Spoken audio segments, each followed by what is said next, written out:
Israel की Hezbollah पर हमले के बाद अब ऐसा लग रहा है कि इस जंग का दायरा और बढ़ सकता है और इस युद्ध में मिडिल ईस्ट के कई देश इजराइल पर अटैक कर सकते हैं।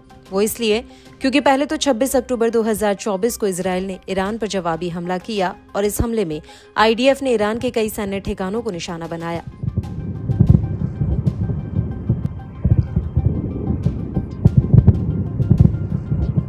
वहीं दूसरा, यमन का हूती अब अंदर ही अंदर कुछ बड़ा करने की तैयारी में है, क्योंकि हूती ने अब एक बहुत बड़ी मिलिट्री डील की है जिसमें उसने ऐसे ऐसे हथियारों को पेश किया है जिनका इस्तेमाल इजराइल और अमेरिका के खिलाफ अभी तक किया नहीं गया।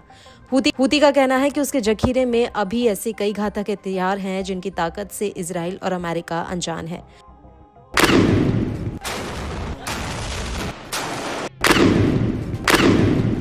आपको बता दें कि हूती ने इस मिलिट्री ड्रिल को आपके चेहरे को मनहूस बनाने के लिए का नाम दिया है। हूती ने इस ड्रिल के जरिए दुश्मन द्वारा किए गए काल्पनिक हमलों का कैसे जवाब दिया, इसका अभ्यास किया है। हूती का कहना है कि उसने सैन्य अभ्यास में काल्पनिक रूप से यमन के रेगिस्तान, तट शहर, पहाड़ी और यमन की जमीन पर दुश्मन के हमलों का जवाब देने का अभ्यास किया। हूती के मुताबिक उसकी ये मिलिट्री ड्रिल पवित्र जिहाद का हिस्सा है। हूती ने इस ड्रिल में नौसेना और तटीय सुरक्षा, शहरी युद्धाभ्यास, पहाड़ी इलाकों, रेगिस्तान और सार्वजनिक जगहों को लेकर युद्धाभ्यास किया।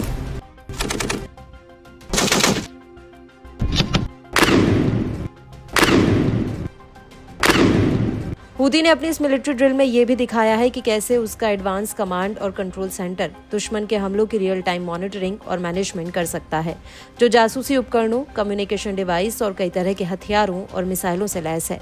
हूती ने इस वीडियो में अपने खूंखार स्नाइपर हथियार, टॉर्पीडो और समुद्री ड्रोन्स की ताकत दिखाई है।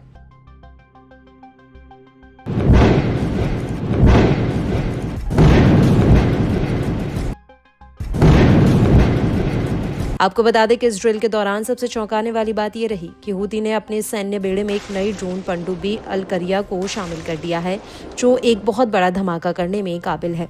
इसके अलावा ये पनडुब्बी अमेरिकी जेट्स पर हमला करने के लिए स्टील्थ टेक्नोलॉजी से भी लैस है।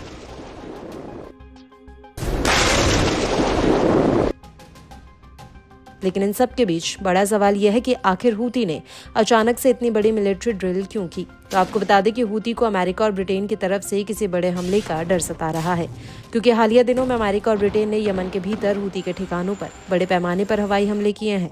और अब हूती को ऐसा लग रहा है कि अगर अमेरिका हूती पर कई फ्रंट से हमला करता है तो ऐसे हालातों में वो इसका सामना कैसे करेगा, और यही वजह है कि हूती ने इतनी बड़ी मिलिट्री ड्रिल की है।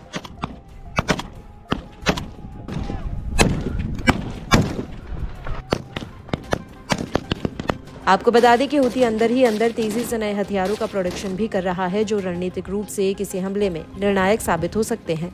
इसके अलावा हूती ने अमेरिका और ब्रिटेन से दो टूक कह दिया है कि अगर उन दोनों ने यमन के भीतर हूती पर कोई बड़ा हमला किया तो वो उन्हें बचकर जाने नहीं देगा। हूती का ये भी कहना है कि अमेरिका और ब्रिटेन को अपने नौसैनिक और एयरफोर्स नाकामियों से सबक लेना चाहिए।